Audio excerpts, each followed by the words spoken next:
So I'd like to speak a few words about the William Sloane Coffin Jr. Award before giving it to Jeremy.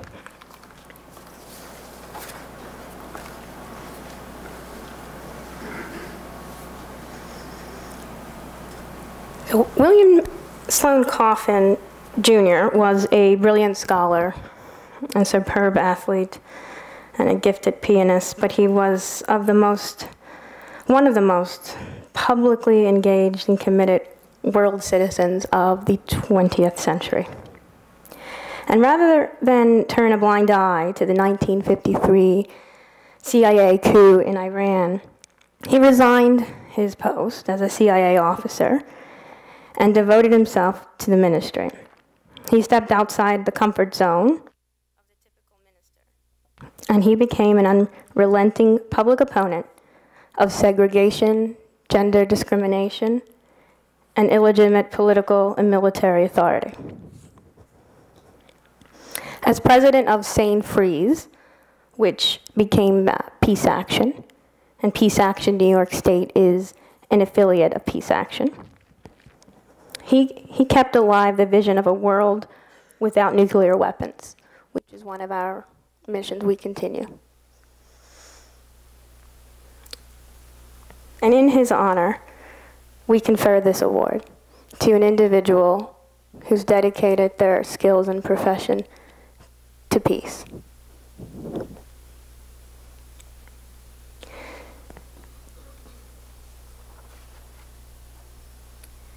Jeremy Scahill,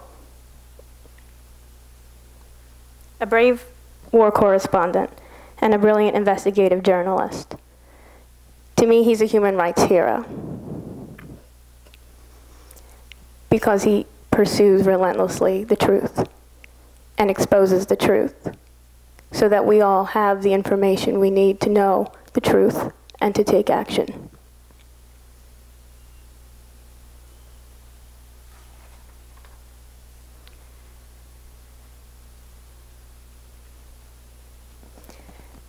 Amy Goodman is going to come up and speak a few words about Jeremy, and then we'll have an interview between Amy and Jeremy.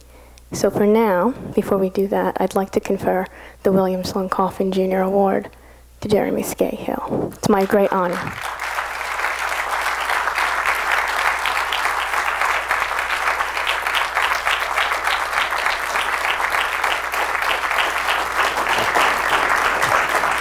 That's a brilliant speech. Thank you so much, Ed.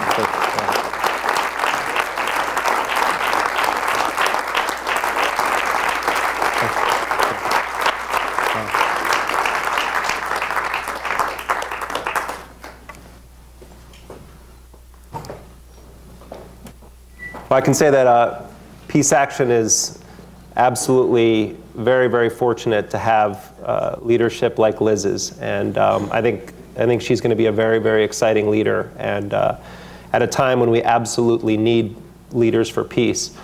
And that experience that she was describing in The Hague is so important on a number of levels. But the level on which it may be most important, as Liz takes the helm of the leadership here, is that the same standard that has been applied in an ad hoc way to countries like the former Yugoslavia, to countries like Rwanda, has no actual meaning unless that same standard is applied to the United States and powerful countries around the world.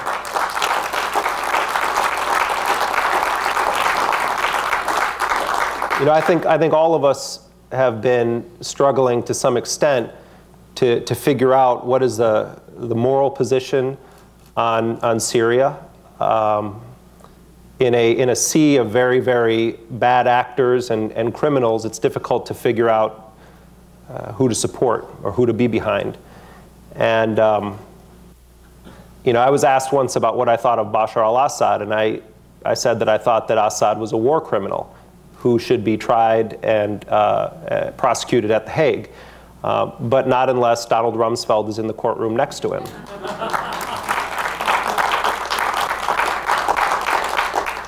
You You know, I remember the great, well, I don't remember because he died before I was born, but I recall reading many of the writings of the great Trappist monk Thomas Merton.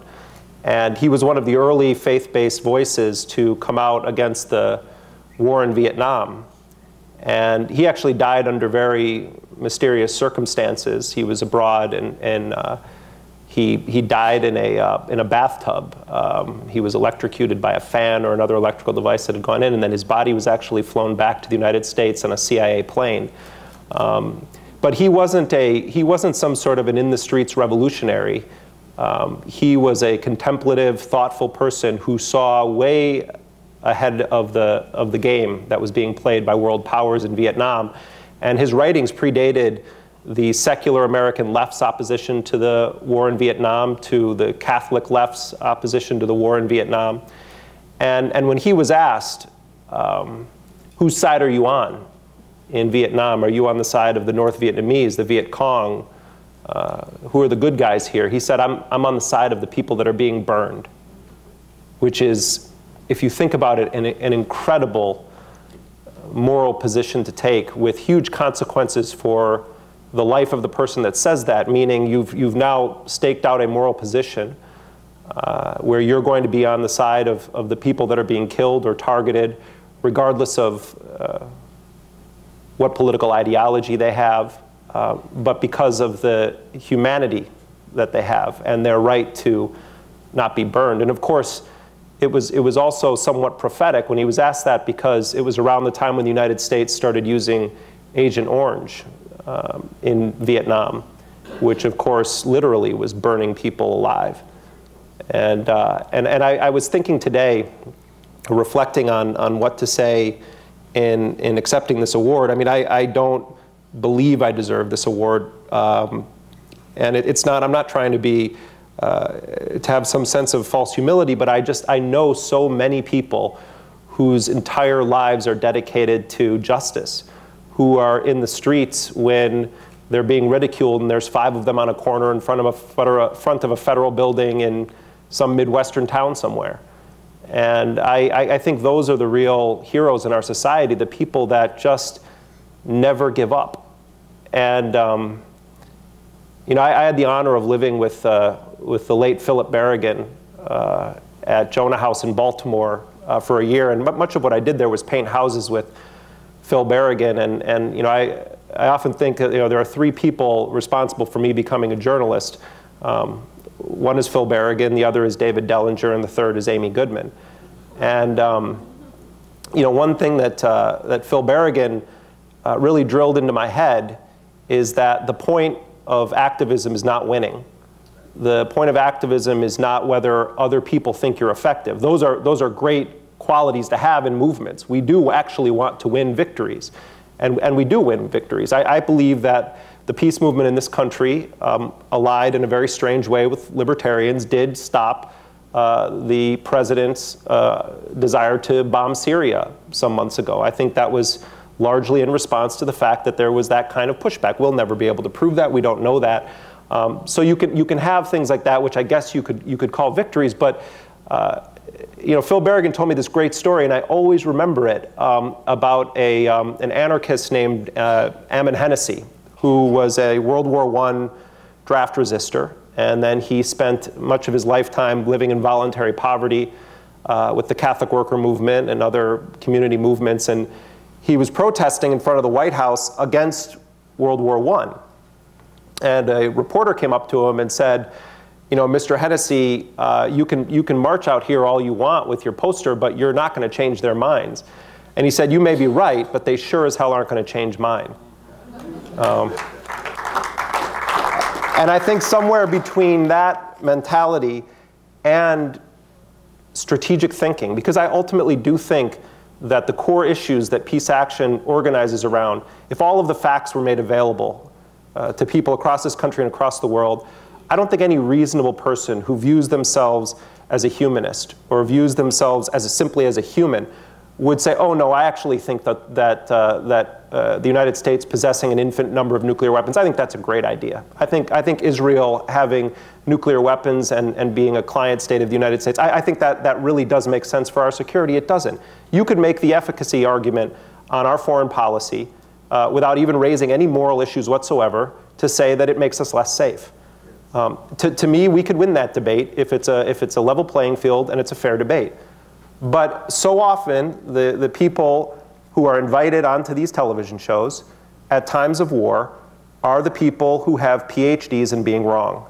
And it is the same recycled bunch of war criminals or armchair would-be war criminals because they don't actually want to go and fight themselves. They want other people to fight, or they want other people's children to fight. I mean, I basically just view the Sunday talk shows now as a sort of lottery of who's wrong, you know, and you could just pick from a hat. I mean, John McCain is on those shows more than anyone. And John McCain has just been dead wrong on all of these policies for so long, and he just doubles down on being wrong, and somehow the bookers just love to put him there. A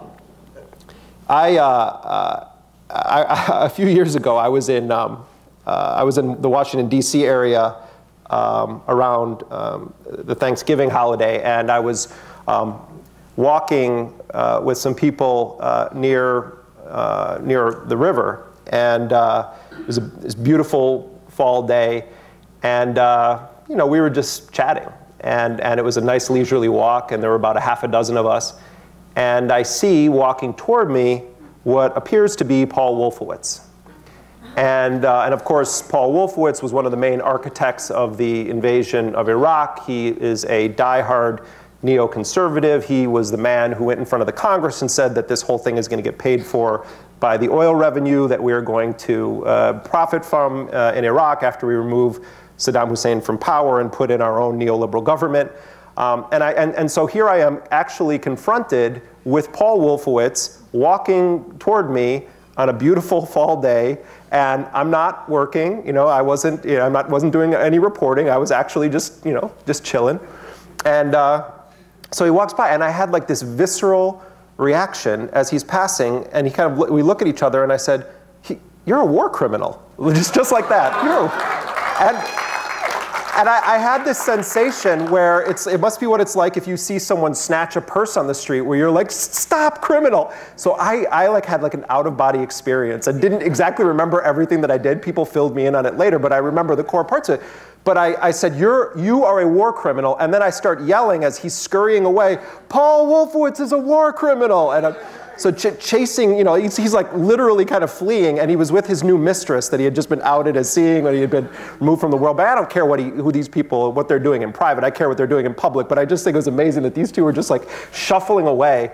And there's all this coverage of his mistress, and no coverage of the fact that this guy is actually a war criminal. And I'm sure that you know, many of you in this room are familiar with the former CIA analyst Ray McGovern, who is an incredible peace activist, and he spent 27 years in the CIA. He was George H.W. Bush's national security briefer, would participate in preparing the presidential daily briefing, the single most important intelligence document produced in the country on any given day, except Democracy Now's show.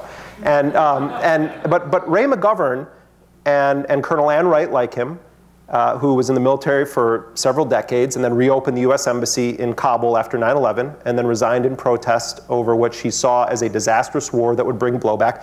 Those two have spent their lives since they left the CIA and the military respectively, disrupting the speeches of powerful people and sometimes being tackled or punched or beaten and thrown out. And they do it every chance they get, to the point where the Secret Service had sent out a warning note to the presidential detail that if they ever see Ray McGovern, who is a former CIA official who has all these pictures of him in the bushes and commendations from the bushes, that if he comes anywhere near the president, that they are to prevent him from having any access to a location where the president is going to be. That's how afraid they are of this nonviolent former CIA officer who has pictures on his wall with George H.W. Bush, the Reagans, and others. Why is it that he's such a threat to them now? He's a threat because he's been on the inside, he knows the deal, and he has dedicated his life to speaking out about it. And Ray McGovern is a member of Peace Action in the DC area. I mentioned before that Dave Dellinger was one of the 3 people that was responsible for me becoming a journalist. And it's interesting because a lot of young people have no idea who David Dellinger was. I grew up in a household where my father had been at the Catholic Worker in the late 60s, early 70s. He lived with Dorothy Day on the Lower East Side here and went to Cuba on the 2nd Venceremos Brigade. And so I grew up in a household where there were all these books around from the 60s and 70s written by various peace activists, the theologian William Stringfellow, for instance. And I never paid any attention to these books until, because my dad he would try to get us to read these things and we never would. And I remember coming home one day after school and kind of picking around, and I had just started reading the autobiography of Malcolm X and was sort of understanding, I was in high school, I was sort of understanding what the word revolution meant for the first time. And I saw this book called Revolutionary Nonviolence. And I thought, wow, that's a striking title. And I start reading, and what it was the essays of this incredible man, David Dellinger, beginning with his refusal to fight in US wars. And his autobiography was called From Yale to Jail, because he came from a very elite, wealthy family and went to an Ivy League school, and instead of becoming an investment banker or a politician, he dedicated his entire life to a great mixture of activism and journalism. And one of the early essays in that book was about his decision to go and participate alongside the Abraham Lincoln Brigades in the Franco Rebellion, where international leftist movements came to Spain before the ultimate rise of Hitler and fascism in Europe. And they came to fight against fascism in Spain because they viewed that as the place where it could be stopped. And if it wasn't stopped there, that it was going to spread throughout Europe. And they were right. And the United States was on the wrong side of that war from the very beginning. Dave Dellinger didn't go there, though, to take up arms. He went there as a committed, dedicated pacifist. And he had a belief that pacifism cannot mean that you just condemn the violence of others, particularly a violence that is revolutionary in nature and is aimed at trying to bring down a regime supported by a government you have an obligation to try to confront if you come from the heart of the empire. And that if you believe that people, for instance, in Cuba, didn't have a right to overthrow Fulgencio Batista through arms, then as a pacifist, you should get your ass down to Cuba and show them how to non-violently overthrow Fulgencio Batista's regime. And it was a remarkably sophisticated, complicated analysis that is so seldom discussed in this society. When people say, well, what's your answer? David Dellinger's answer during Vietnam was to go to North Vietnam and meet with Ho Chi Minh.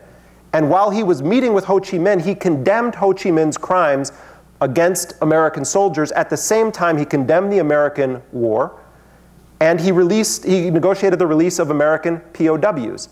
And he did there, and he spoke truth to power of Ho Chi Minh's government, but ultimately of the government of the country where he was from, the United States. He had a moral consistency and had the bravery to go there and put his own life at risk for his principle, which at that time was pacifism. He got a lot of heat for the stances that he took on Cuba, for the stance that he took on Vietnam. And as I read this book, which spans his entire life all the way through the 1970s and the women's liberation movement, you realize that there's this remarkable American that almost no one in this era has ever heard of. And I met him toward the end of his life, and we became very close. And I met him because we both were in Washington, D.C. in 1995. I wasn't a journalist yet. I had never heard of Amy Goodman. I went to a conference about political prisoners.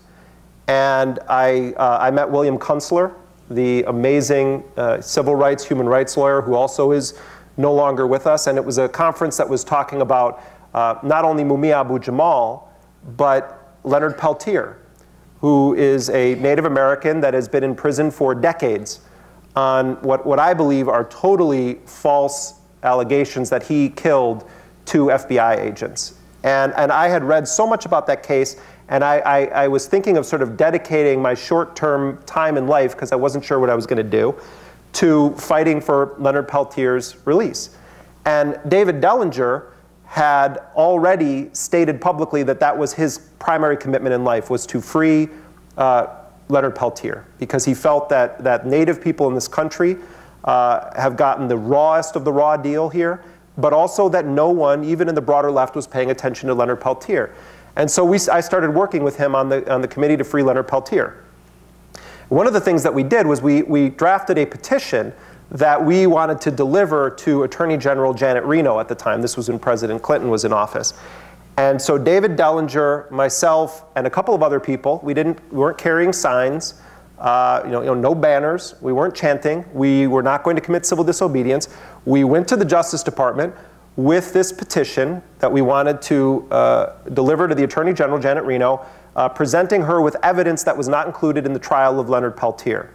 And we had gotten this stuff not from the internet, because it basically didn't exist then, but from the defense team that said we've been trying to get this into court. So we went there to go and do this. The moment that we walked into the Justice Department, one of the security people recognized David Dellinger and said, no, you guys are not coming in here. And at that time, this is pre-9/11, it was very different. You could just sort of walk into the building. Yeah, you had to go through a metal detector, but you could enter those buildings. And David Dellinger said, I wasn't aware that there was a law that David Dellinger isn't allowed to come into the Justice Department. And they said, well, no, we know what you're going to do here. And he said, well, how do you know what I'm going to do here? What we're going to do here is deliver this petition to Janet Reno. You have heard of petitioning against grievances. Well, that's what we're doing. And they said, no, you're not allowed in here. And they said, everyone with you has to leave the building. And so they start just pushing us out. And they push us out. And Dellinger says, fuck this. We're sitting, he had a totally filthy mouth, as do I. And he says, we're going to sit in front of the Justice Department doors. So I'm like, all right, well, I guess this guy's a legendary activist. I guess it's fine if we sit in front of the Justice Department doors. So we sit down in front of the Justice Department doors. And they go and they shut this huge metal thing, like something from the Wizard of Oz just comes like, boom. They shut the Justice Department down because 4 or 5 people were sitting in front of the door. And then they come out, they give us like one warning to leave, and then they arrest all of us. And this brings me to the Amy Goodman part of the story. So around this time, I had started stalking Amy Goodman, not in a creepy, restraining order way, but in a, I really love what you do. And there's a whole other side of this that I'm sure Amy will mention. But the short of it is that finally Amy had agreed to let me volunteer on what at the time was a very small but great radio show, Democracy Now! It had just gotten thrown off of every single station in the state of Pennsylvania for airing the prison commentaries of Mumia Abu-Jamal, which NPR refused to air. And then Democracy Now! Said, well, we'll work with the Prison Radio Project and we'll do this. So I was just coming around sort of Amy Goodman, and I didn't want to tell her, I have a court date in Washington, D.C., because I really wanted her to hire me. So I know my court date is getting closer. I have this National Lawyers Guild guy who's representing me in D.C., and I'm calling him and I'm saying, is there any way that this can be resolved? He said, no, the government is taking this to court. I said, well, is there a fine I could pay? Nope, you got to come down for this trial, for this hearing.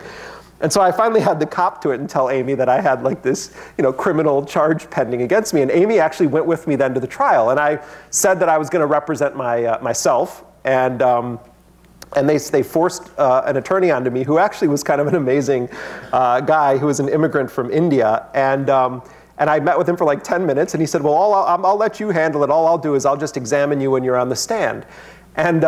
And so I presented my own opening statement. I cross-examined the government witnesses. I cross-examined the police officers who were there. And they said all sorts of contradictory things. And I had never seen an episode of Law & Order. I was just going common sense sort of stuff. And anyway, long story short is I won. And I was acquitted representing myself. And the prosecutor who was there he was a naval officer who was now in the Naval Reserves. He was a prosecutor, and he hated anti-war people. He hated social justice people. He looked astonished when the judge said not guilty, and he throws his papers and then storms out of the courtroom. So I considered that my first victory against the U.S. military, was to get this guy. But anyway, And it wasn't too long after that Amy Goodman and I were covering an anti-nuclear protest at Andrews Air Force Base. It was in 1998. And some Plowshares activists hammered on an airplane, and they poured blood on an airplane. And two of them, I believe, were nuns over the age of 60. And Air Force security just descended on, one of them was he's now not a priest anymore, but Father Frank Cordero, who's a sort of well-known peace activist in the Midwest, was also one of the people. And the Air Force security came out, and it was just brutal. They just tackled these senior citizens, and a priest and two nuns and one layperson, and they slammed them to the concrete and blah, blah, blah. And Amy and I had press passes on.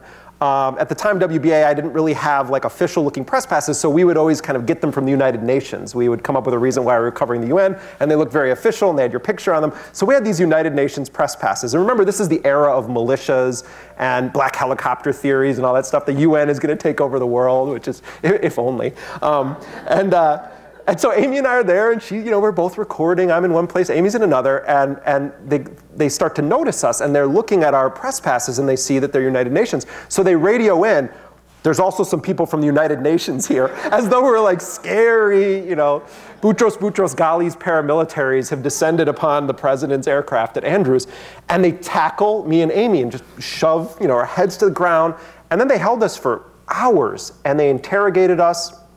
And they confiscated our tapes, and they were trying to figure out like what to do with us. They held us in isolation from each other, and they were asking us all these questions, and the FBI came in. And what ended up happening is that they ultimately decided that they had to let us go, but not without a present. The present that they gave us was a letter saying that both of us would have a lifetime ban from ever entering military property in the United States. Mind just like my first couple months working with Amy Goodman, and I'm like, wow, I got acquitted of a criminal thing. I defended myself. They think I work for the United Nations. Amy Goodman and I get interrogated by the FBI. Like, wow, what a bright future I must have. My parents are just going to love this. So then we worked with Michael Ratner from the Center for Constitutional Rights and Pacifica's lawyer, and we threatened to sue them. And then and I still have this letter, we eventually received a letter from the commander of Andrews Air Force Base saying that they had rescinded our lifetime ban and that we can actually enter military property.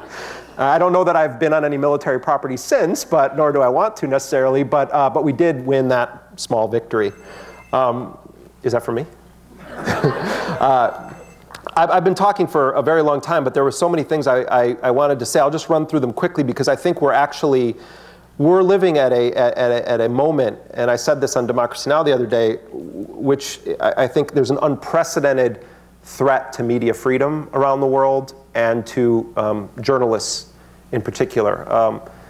Everyone, I'm sure, read the stories. Maybe some of you watched some of the videos that there are journalists that are being beheaded by ISIS, and that's gotten a lot of media coverage.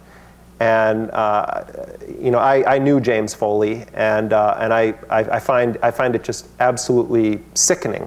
At the same time, the majority of journalists that are being killed around the world are not being killed by groups like ISIS. They're being killed by nation-state actors. Or by gangs connected to nation-state actors. You have journalists being assassinated in Mexico, not only by narco cartels, but also by paramilitary forces allied with the Mexican government. In Colombia, a very similar scenario plays out. Somalia, record numbers of journalists are being killed by thugs and gangsters, some of whom are backed by the CIA. In Syria, in Iraq, the vast majority of the journalists that have been kidnapped, the vast majority of the journalists that have been killed are not white American journalists. And their stories never get told in the media in this country or in many so-called Western countries. The greatest risks being taken in the world right now by journalists are those being taken by unfamous journalists who are largely reporting not in the English language and who are most responsible for any real information that we get out of many of these countries because they're able to embed with various factions. They have local sources on the ground. They can follow not only the media coverage, but they can get into chat rooms that a lot of Western journalists wouldn't know about. And they're such a vital resource to journalism, and they are being targeted and killed, and no one is saying anything about it. And then here in this country, there's a war on journalism that has been stamped with the seal of legitimacy by a constitutional law professor who won the Nobel Peace Prize and is allowing his Justice Department to target whistleblowers in an unprecedented manner. The Espionage Act being applied to individuals who work within the government or the military that are providing journalists with information that the government doesn't want out are now being accused officially in court of espionage. And one of the things that I find in a sea of injustice on this issue, but one of the things I find most outrageous is that people like Edward Snowden are in exile in Moscow. Chelsea Manning is doing a 30-year prison sentence for the WikiLeaks cables. John Kiriakou, who spoke publicly about CIA waterboarding as a former CIA officer himself, is in federal prison right now. And Donald Rumsfeld is on a book tour. And Jose Rodriguez, the architect of the CIA's torture program, who bragged openly about creating the CIA black site network after 9/11, is on a book tour. You can tell a lot in this country by which former government officials are in prison and which are on book tour. And 9 times out of 10, the one on the book tour is the criminal. Leon Panetta has his book coming out now, and he's going to go on book tour while John Kiriakou, who blew the whistle on the waterboarding, is in prison. And this is not just about going after a few lone whistleblowers. The reason that they are spying on journalists, the reason they are collecting journalist metadata, the reason they are seizing journalists' phone records is because they want to figure out who is giving journalists information that they don't want out in the public. You remember after the Osama bin Laden raid, John Brennan was like a sieve. He was leaking constantly, just details all the time about that raid. And a lot of it turned out to be false. He was telling us the thing about bin Laden throwing his wife in front of him. That turned out to be false. That bin Laden had a gun in his hand. That turned out to be false. That there was a fierce firefight. That turned out to be false. All of these details were leaked because they wanted it out. They wanted to set that narrative. But then when people start to actually tell other details about it, like one of the guys who was on the raid who wrote a book, then they launch a huge criminal probe. Then they send out all these messages saying no one is allowed to speak to journalists in an unauthorized capacity. What is the definition of state media? State media means that the state controls the dissemination of information about itself and its society. We are veering toward that with these policies, when the only information that can lawfully be reported is the information that government spokespeople or US officials decide to either leak or put out in public. Then we are heading toward a system where the line between state media and free media is almost non-existent in this country. Take that combined with the fact that those clowns that host the Sunday shows and the pundits pretending to be journalists on TV, they don't need anyone to tell them what to say or what to write in their columns or on these TV shows because it's so ingrained into their head. They have Empire Stockholm syndrome. And they already know what they're supposed to say. You know, back in the days when the big media corporations were rising up, the Hearsts and others, there was actual conspiracy stuff going on where powerful fat white guys with cigars would meet with the powerful fat white guys with cigars, and they would come up with how they're going to sort of spin the narrative. That's unnecessary in today's day and age because these companies are so well trained that they know what they're supposed to say. And the greatest sort of irony of all is that they don't even realize that they are unpaid spokespeople for the state. I mean, they're getting paid well by Fox or CNN or whoever, but they're not getting a check from the government for the work they're doing for the government. And we are living, I mean, Amy Goodman always says, and I've seen her say it for 12 straight years, that we are at an all-time low with the state of our media. And the reason why I'm saying that is not to say, oh, Amy just uses this line all the time. It's because every time she says it, it's true. Because every year it gets worse and worse and worse. And at a time when we have this perpetual state of war, when President Obama is now embracing fully the neoconservative agenda that the world is a battlefield, and that the US has a right to go anywhere where it can come up with any rationale that it's about fighting terrorism. The person who I think is most joyful over the Obama presidency when it comes to his so-called counterterrorism policy is Dick Cheney. Because President Obama has been able to extend the power of the empire and continue policies that would have been confronted had John McCain won that election in 2008, or if Mitt Romney had won that election in 2012. Now, I don't want Mitt Romney to be president. I don't want Ted Cruz to be president. I don't want Jeb Bush to be president. But I also don't want a Democrat to be president, and assuming they're going to get everyone's votes, if what their foreign policy amounts to is keeping alive the very kinds of policies that so many people on the left, including many mainstream Democrats, found so reprehensible when it was a Republican doing it.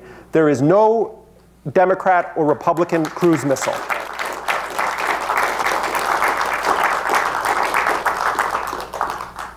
The last thing I'll say, and then Amy and I can get into a conversation, is when I was I spent a lot of time in Iraq in the 1990s, early 2000s, and Tariq Aziz was one of the senior officials in Saddam Hussein's government. And I had gotten to know him pretty well over the years. I would always interview him when I would go to Baghdad. And he always would sort of just try to get, we would have a free-flowing conversation, then I would turn on my recorder, and then he would never say anything good. He would just sort of, spout propaganda. But he was an interesting, well-educated guy, and he understood the deal. He wasn't, stupid. And on the eve of the 2003 invasion, the last time I saw Tariq Aziz, we were in his residence, and he was in his pajamas when we were talking, and he had on these slippers, and he was smoking a cigar. And I said, what do you think is going to happen when the Americans come in? And when we had talked in 1998, for instance, when Clinton was about to start bombing Iraq, he was saying, oh, if the Americans try to come into Iraq, we'll slaughter them at the gates. And this time he said, the Americans can invade Iraq. They can occupy Iraq for a while. They can kill Saddam Hussein. They can destroy the Ba'ath Party. But they will be opening a Pandora's box that they will never be able to close.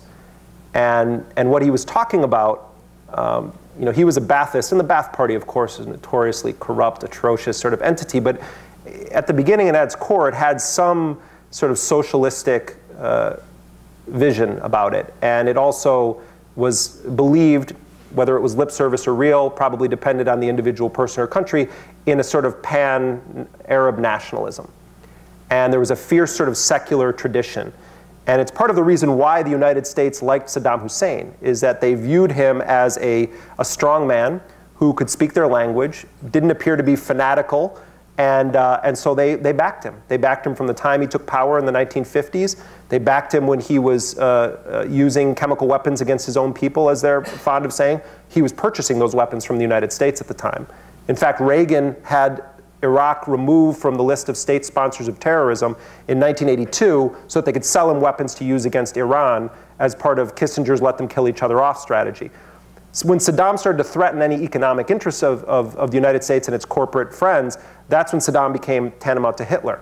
But what they were doing, what the US was doing by effectively supporting Saddam Hussein, and I would argue that they continued to support him even after 9/11 and even after the Gulf War a decade earlier, because their policy of sanctions meant that the average Iraqi couldn't spend any time thinking about trying to change their government, because they were spending all their time trying to figure out how to get food and medicine and keep their families alive. So US policy from the 50s to the present has been consistent in the sense that it's been consistently anti-Iraqi civilian.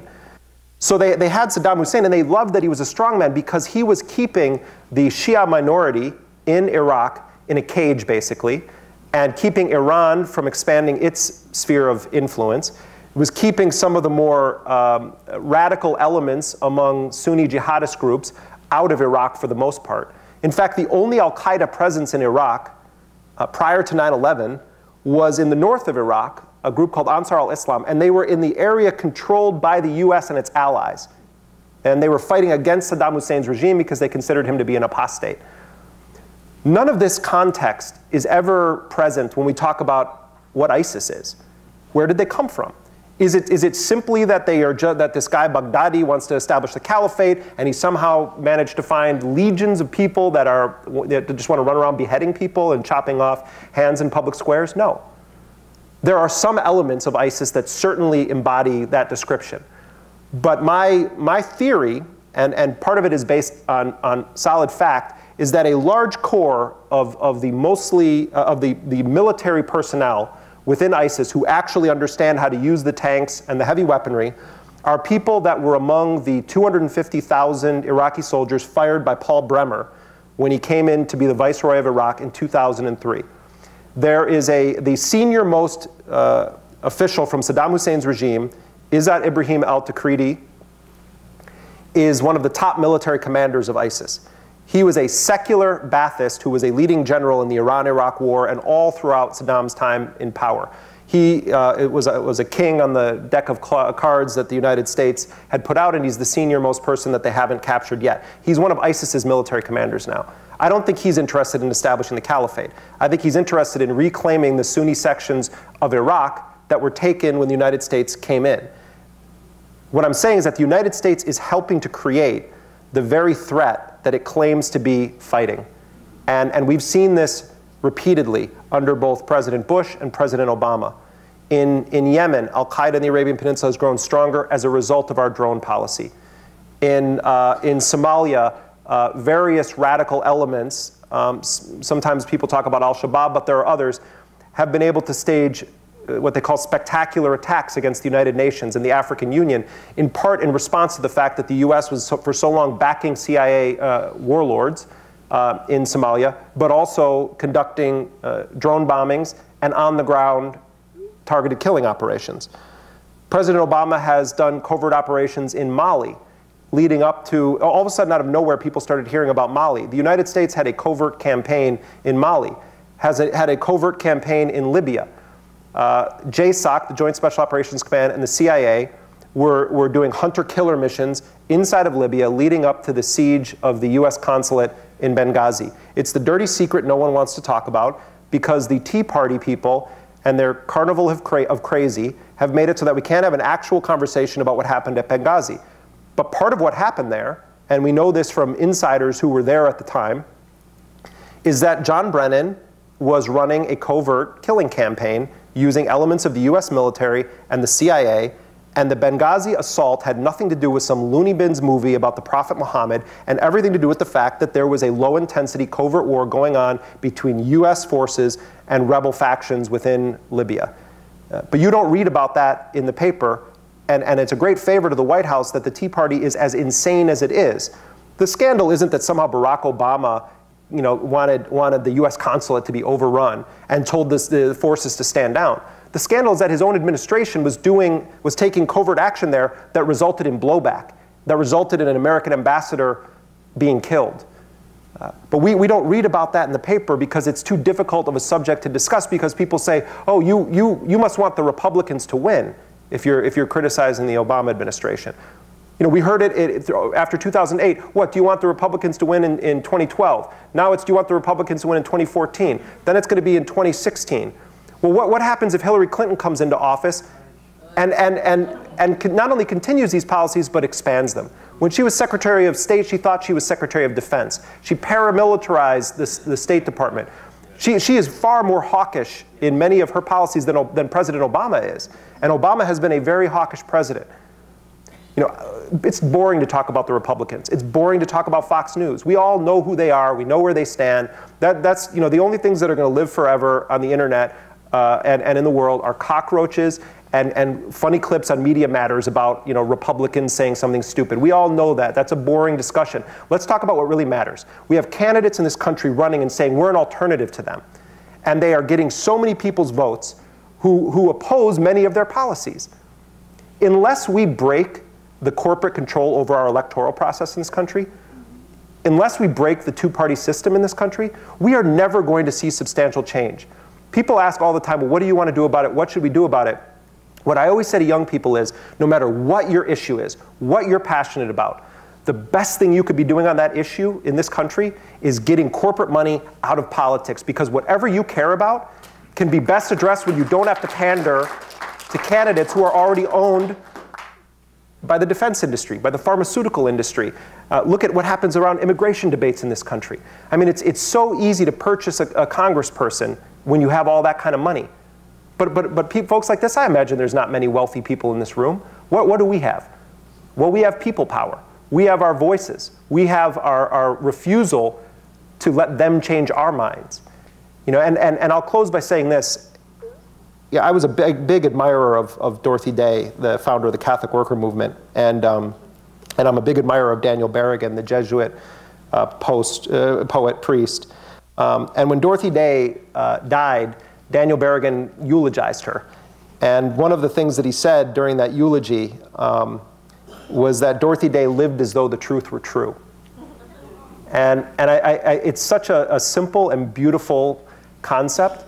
And I think it's something that I always remember when I feel like we're fighting an unwinnable battle. Because at the end of the day, what does matter? The truth matters. Justice matters. At the end of the day, what does it mean to have lived on this planet? What it means is that you struggled on behalf of your fellow human beings to leave the world a better place than you found it when you came into it. And that's why I'm honored to receive this award, and I'm honored to be with all of you great folks from Peace Action.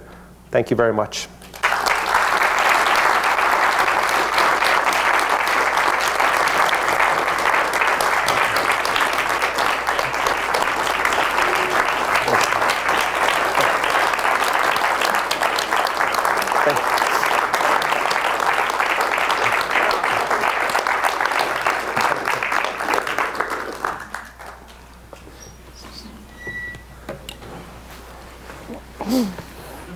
Jeremy, thank you very much for accepting our award.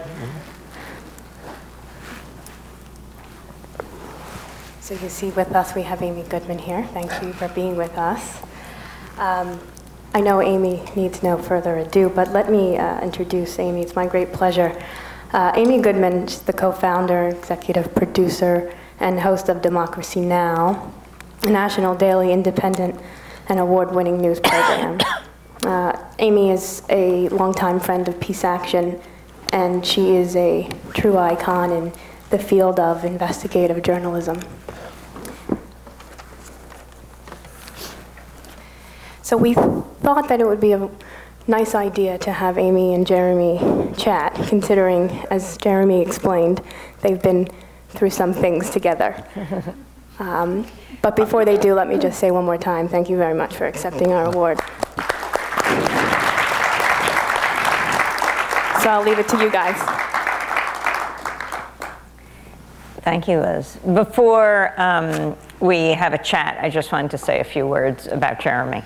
I met Jeremy at the end of 1997, right? I was going over to the Catholic Worker to do a piece on a exhibit they were doing on Dorothy Day. And I walked into the hospitality house, the idea that there are homes around the country. Dorothy Day established this, that invited in people who did not have homes to have a home and to have a warm place and to have warm meals.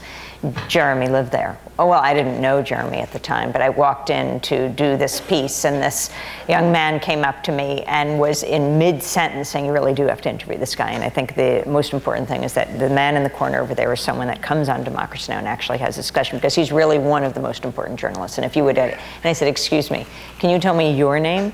And so he said, well, no, his name is William Worthy, and he's in the corner. He's extremely worthy. He went to North Vietnam. He went to Soviet Union. He had his passport taken by the United States government. He covered the Iranian Revolution, which is also very interesting. He was a journalist, yeah. Yeah, he was a journalist. And he said, so if you could please interview him. I said, but what is your name? And so finally Jeremy said, it's Jeremy, and I would like to work at Democracy Now!, but if you could just interview Mr. William Worthy. So we did interview William Worthy, and he was a remarkable journalist. He only recently died. African-American, former assistant to the dean at Howard University. But before that, his journalism, this crusading journalism, whether it was in China or the Soviet Union or North Vietnam or in Cuba.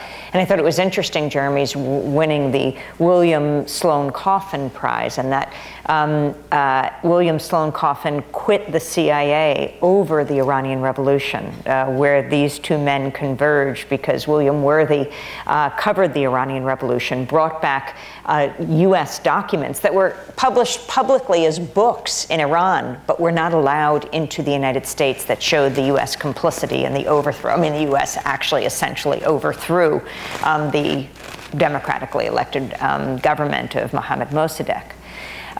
So that's how I met Jeremy. And he came to work at Democracy Now!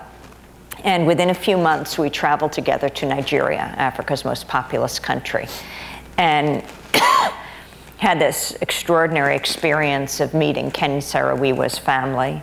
You know Ken Saro-Wiwa, who is the remarkable crusader in Nigeria, well-known writer, wrote the most famous soap opera in Nigeria, but decided to throw in his lot with the Ogoni people, his own people. He was head of the Nigerian Writers Association, because they were taking on Shell, one of the most powerful corporations in the world, and they had crisscrossed their property in Ogoni land with these above-ground pipelines.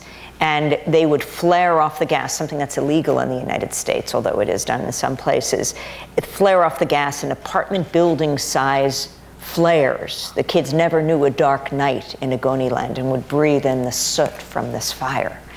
And he came to the United States, and he came on WBAI. I was doing the morning show with Bernard White at the time, and we had a fully booked show, and an activist came and said, "You got to meet this guy." I'd never heard of Ken Saro-Wiwa, and I said, "I'm sorry, it's booked, but if you come back tomorrow." And they said, "No, no, no, we need to come today and be on the show because he won't be here tomorrow." So I said 2 minutes, and then we bumped up all the other guests as this remarkable man spoke, Ken Saro-Wiwa, and said, "I'm a marked man, and when I go back to my country, I'll be arrested because I've taken on the nexus of power between corporations and dictatorships." And he went home, he was arrested, and he was executed along with 8 other Ogoni rights activists on November 10th, 1995.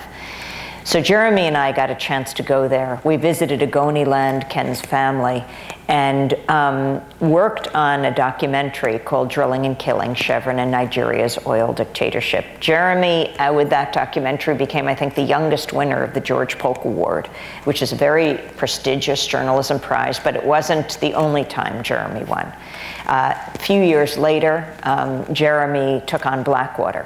Blackwater, The Rise of the World's Most Powerful Mercenary Army, this astounding book where he changed the frame of how we view these private security firms, these mercenary companies. So to show you, because now we accept the problems with Blackwater, and you probably all did way back when Jeremy wrote the book, but that was not the view of the mainstream media at all. I remember when Nisour Square happened, right? It was September 16th, 2007, right? Blackwater opens fire on innocent civilians in Nisour Square in Iraq and kills 17 of them. Blackwater guards are now on trial for this, and Jeremy was on Democracy Now! Talking about it. Well, Jeremy's book had come out, and he told us this story. He told us, well, it was coming out, right? My book came out in February of 2007, and then the Daily Show thing happened in April. So that's what I was going to talk about. So Jeremy's book comes out in the beginning of 2007. And before Nisour Square, yeah. Before Nisour Square. And because the book came out, he was invited on the Daily Show, Jon Stewart. And you know, Jon Stewart's interviews are pretty much friendly. He usually interviews celebrities and political figures. So Jeremy came on the show with Blackwater, The Rise of the World's Most Powerful Mercenary Army, and Jon Stewart was extremely hostile. And he said, "What are you basically trying to prove with this book? These are patriotic men who, you know, whether you're a soldier or you work for a private security firm, what is your point?" Jeremy did a very good job laying out the book, Jon Stewart was not pleased. So let's fast forward now to Nisour Square. I remember the day Nisour Square happened, and CNN immediately had an expert on the show. It was a senior producer of CNN. She said she had information, she couldn't really reveal who it was, an inside source, that told her it is not what you think. Right? She understood what was happening with Blackwater. She was speaking to people inside. It's not what you think. And Jeremy came on CNN and just blew that whole thing out of the water. So now Nisour Square happens, right? And a few weeks later, Chris Matthews of MSNBC comes out with his book. I think it was called Life's a Campaign. And he goes on he goes on Jon Stewart. And Jon Stewart said, it's really pathetic if your life is like a campaign. And, you know, he's sort of joking around with him, unlike anything he was doing, Jeremy. He was not joking around. You know, John, the comic, was not joking with Jeremy. But with Chris Matthews, he was jiving, and he was saying it's pretty pathetic if your life is like a campaign. And anyway, the next day he came on the show, Jon Stewart, and said, all right, I got a lot of criticism from my interview with Chris yesterday. You know, everyone said this is the worst interview you ever did. All those people called me and said, how dare you? Chris said it was like the interview from hell and this is disgusting. And he said, all right. But that's not true, he said. It's not the worst interview I ever did. He said, the worst interview I ever did. And then they showed a clip of John and Jeremy, because now all that Jeremy had said had come to pass. And you have John challenging him. What are you trying to prove, young man, with this book? These are patriotic Americans. And John said, that's the worst interview I ever did. He said it just goes to show that sometimes I don't know what the fuck I'm talking about.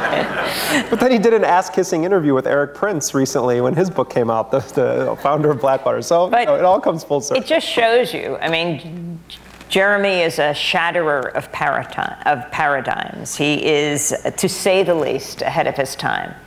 And he not only wrote Blackwater, The Rise of the World's Most Powerful Mercenary Army, but then he wrote Dirty Wars, The World is a Battlefield, and masterpiece, where he goes to Yemen, he goes to Somalia, he goes to Afghanistan, exposing one story after another of US secret covert actions with the Joint Special Operations Command. And then his film, Dirty Wars, done with Rick Rowley, is nominated for an Academy Award. And this is all before he turns 40 next week. Oh, that's, whoa, that's. So, wait, hold on, I have a response to that. All right. I am sitting next to the most fiercely private person on earth. Everyone, like creepy guys will come up to Amy sometimes and say, I wake up next to you every morning. but no, because they're listening to her, you know, but whatever. Actually, I just went to the Naomi Klein, Bill McKibben event, and a guy came up to me and he said, I take a shower with you every single morning. He has a shower radio. I said, I'm glad you're a very clean guy. I could tell you the story about the Nigerian king who he was the Oba of Benin, who, when word came that Amy had entered Benin in Nigeria, he sent some of his emissaries to offer her a marriage proposal. But that wasn't what I was going to say. What I'm going to say and I really appreciate you outing me on turning 40, Amy. When I first started working with Amy, there was a New York Times reporter who was assigned to do a profile on Amy, and it was like, what section was it? It was like it definitely wasn't news. It was like it was the it's like, not style, but public life. Public life, right? So column. Right. So I would say Amy and public I just this little office, and I would just, you know, Amy was just like beside herself. She did not want the New York Times to do an article about her at all. And I would hear Amy all through the day, like, we're booking the show for tomorrow, and Amy was calling all of her friends and saying, under no circumstances do you tell them anything about me. And she's like, she had everyone, like, and then the reporter said, well, we always go to the person's house. It was the only time in the history of that column that they did not enter the person's house. She's like, I don't even want them to know what neighborhood I live in. And it was amazing, just this fear. And so I've taken on some of that myself too. I mean, I'm very vague about those things, but now that you've, did you edit my Wikipedia? But what I want to say is, Jeremy said he tries also to lead a private life. What he has taught all of us is it's very difficult to lead a private life. I mean, Jeremy's work as co-founder of The Intercept, and I hope everyone goes to theintercept.org to see his work, both in helping to establish this institution, not to mention help to build Democracy Now!, but the pieces that he has done, these crusading pieces, exposing government control over our lives that breaks down barriers between conservatives and liberals. So many people are deeply concerned about corporate control. But we have a few minutes, Jeremy. So if you could talk about what you think are the most critical issues. I mean, you have a very devoted audience here, dedicated in their own lives to making the world a better place. What you think are the critical issues for people to expend their energies on? Well, I think that, first of all, I'm sure many people in this room have already done this, but I believe that it should sort of be required annual viewing to watch Congresswoman Barbara Lee's speech that she gave on the floor of the U.S. Congress, Congresswoman from the Bay Area in California, right after 9/11. And, there are very dedicated, cynical people who will use a crisis to further a radical agenda. And we've seen that time and again with Katrina, Hurricane Katrina and others, either disasters or really tragic events. And Naomi Klein's book, The Shock Doctrine, lays all of that out.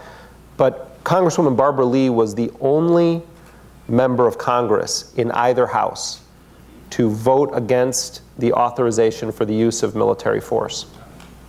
And the authorization for the use of military force, which, if I'm not mistaken, was 60 words long, basically said that the United States reserved the right to pursue anyone connected in any way with 9/11. And that could be a nation state or it could be an individual. And effectively, and this is within a week of 9/11 happening, that Congress was asked to pass this. And behind the scenes, Dick Cheney and Donald Rumsfeld and others knew exactly what they were doing. What they wanted was to receive a blank check that amounted to a coup d'etat in the executive branch of the US government.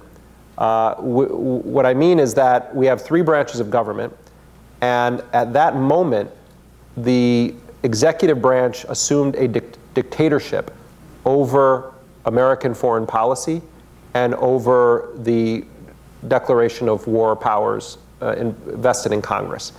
Representative Barbara Lee rose to the floor that day, and she was trembling because she knew that she was going to be the only member of the entire US Congress in either house that was going to vote against this at a moment when we were all told that we had to unite, that the country was one, there's no Democrat, Republican, there's no liberal or conservative, we are all one.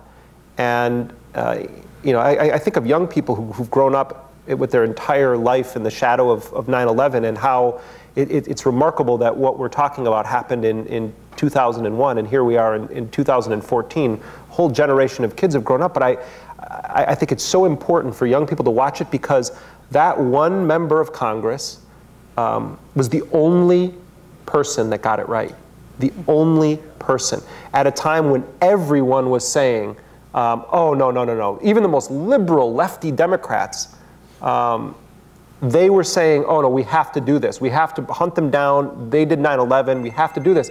And Barbara Lee said in that it is a blank check for an unending state of war. And she was entirely right. She got death threats. She was harassed repeatedly. She was vilified. And she was vindicated by history. Because we are now at a moment when a man who ran for president and on the idea that he was going to change the way that the U.S. conducted its business abroad and at home, who has a remarkable personal story, who energized a whole generation of young people into politics, and all of that is good. A lot of young people said, I care about politics because I support Barack Obama, and you can understand why so many people felt like, this is it, this is our moment, we have our candidate. And what has happened since he's come into office on several key issues, particularly issues important to a lot of progressives in this country, is that he has enabled a continuation of a multi-decade policy that had devastating impacts on poor people in this country and around the world, that has had a devastating impact on the cause of trying to end U.S. militarism rather than expand it. And I think when the history books are written down the line, we're going to look back and recognize these 8 years as a transformative moment in the history of the United States, but not in the way that everyone thought during that campaign in 2008. Transformative in the sense that it became the moment that this endless state of war, this power the U.S. reserves to bomb any country where it perceives a threat, no matter how flimsy the evidence, becomes the way we will always do our business until the system that produces corporate Democrats and corporate Republicans is challenged. So the key issues right now, I mean, people get stuck in the debate of the moment. What should we do about ISIS? And then it becomes the Khorasan group. And what's the name now? I mean, or have they come up with a new one? Because it's Brian Williams, when Khorasan group was announced, it's brilliant. You can look it up online, and it's there, and I think it's like we should make posters of it. But it's Brian Williams, the anchor of NBC Nightly News, and the phrase is next to it, the new enemy. And it just says the new enemy. It's like it could be a national holiday, although like a really awful, macabre one, where we just roll out whatever the new enemy is going to be. It's not that ISIS isn't brutal and that there shouldn't be some sort of a response around the world to ISIS.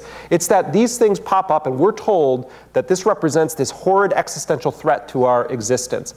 More people get killed by bee stings every year in this country than they do by acts of terrorism. And yet, with the exception of Monsanto, no one is trying to kill all of the bees. But so, it's not that the United States doesn't have, it's not that nation states don't have a right to self-defense that's enshrined in international law. It's that we're not engaged in any kind of self-defense. Our wars are all offensive wars. The preemptive war doctrine, the authorization for the use of military force, and the idea of the world as a battlefield should be core issues that we're all looking at. And there are legislative components to it. But a lot of it has to do with public awareness and confronting these officials on their assertion that they actually have a right to bomb or conduct lethal operations in any country based on a flimsy bit of suspicion that someone maybe one day will engage in an imminent plot. Jeremy, can you talk about the man who has just been appointed by President Obama to train, or by the U.S. military, to train the Syrian rebels? Yeah, I mean, I don't think if I didn't know who this was that it would have even raised anything with me. But last week it was quietly announced that that this special operations general, Brigadier General Michael Nagata, was put in charge of training the new freedom fighters in Syria that are going to fight the new bad guys, ISIS, and so he's deploying and is going to be organizing a campaign very similar to what the U.S. did in Afghanistan when the goal was to expel the Soviet Union. The U.S. is doing this, advise, assist, train, equip program. And this guy comes out of the tradition of General Stanley McChrystal and Admiral William McRaven, the elite commando units, and they definitely view the world as their battlefield. The reason I know his name, though, is because in 2009, for The Nation magazine, I did a story about the Joint Special Operations Command, Blackwater, CIA operations inside of Pakistan. This is 2 years before the raid on Osama bin Laden's compound. I was reporting on actual raids that they were doing there and kill-capture operations inside of Pakistan without the knowledge of the Pakistani government. And Cy Hirsch, around the same time, did a report in the New Yorker about the Joint Special Operations Command's plans to seize Pakistan's nuclear weapons in the event of a coup or a change of power. And these were both, my story and Cy's story were both very big stories inside of Pakistan. The U.S. ambassador to Pakistan, Ann Patterson, denounced the stories, said that they were lies. What I didn't know at the time, but found out some weeks after the story came out, and you saw the clip in the film of the Pentagon guy saying there's nothing to it, it's all conspiracy. He was talking about this story. I get a call from a member of Congress, not an aide, but a member of Congress who's on the Intelligence Committee. And this congressperson told me that they had just received a classified report. I don't remember how many pages it was. It was more than 20 pages. From the U.S. Defense Attaché in Pakistan to the U.S. Intelligence Committees, saying that both Cy Hirsch and I had woven together innocuous bits of information to weave a fairy tale, and that none of it is true at all. And they smeared us to Congress and said, and actually accused us of inventing things. Well, when the WikiLeaks cables came out, my story was entirely vindicated when evidence of exactly what I said was happening there, based on sources that I had inside the US military and on the ground, the entire thing was true. But this guy had smeared us to Congress, both Cy Hirsch and myself, and he's now the person who's in charge of training, equipping, readying the new, force of freedom fighters in Syria. So how do you do the work that you do? I know we have to begin to wrap up soon. I start off every day by listening to Democracy Now! I'm serious, I do. I really... It's maybe not the first thing that I do, but let's just say that it's part of my daily routine as I always see what's on Democracy Now! I can't stand to hear the opening music of Democracy Now! Because it gives me these terror tremors of when I would be having to write the headlines and run around. It's like a trigger for me now. It's like some weird Pavlovian thing. I hear the Democracy Now! Thing and I'm like, okay, time to have a heart attack. But I do now that it's available in transcript form. It's much easier for my heart to take. I think that I admire the underdog, and I admire unsung heroes, and I have tremendous respect for people who have been dealt a really bad hand in life and rise above it. And it's activists that keep me going. It's whistleblowers that keep me going. It's the fact that I think we actually do have wonderful, amazing people dedicating their life to peace and justice. And every time, I love going to the political conventions with you, Amy, the Republican and Democratic conventions, in part because we go run around and confront the people who never will return our calls in power. And it's like the one time we got them all in the same place, like shooting fish in a barrel nonviolently. But because of what you see outside. And the other day on your show, when I was on, you had Iraq Veterans Against the War. And there's so many amazing vets. They're almost never allowed on television in this country. It's remarkable. And so many of them have deeply personal stories that are directly relevant to what's happening right now. So it's a combination of people who dare to say no at a time of universal yes. It's people who served in the military and had an awakening and have dedicated their lives to peace.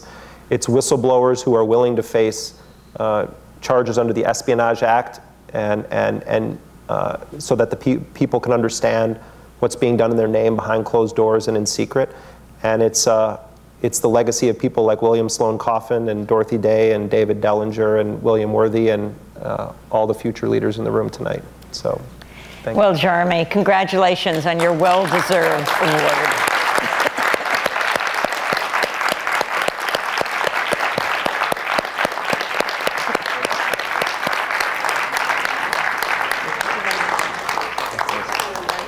Congrats. We can step up. Well, oh, we have to wait. Okay, let's take. On behalf of Peace Action New York State, I just want to thank Jeremy Scahill for having the bravery and the audacity to go after the hard and difficult stories and to tell us and expose us the truth, so we know, as we the people, what we should know and what we should do to ensure and act for peace. I'd like to thank Amy Goodman for being here. It's been our honor to have both of you here with us, truly. Thank you all for coming.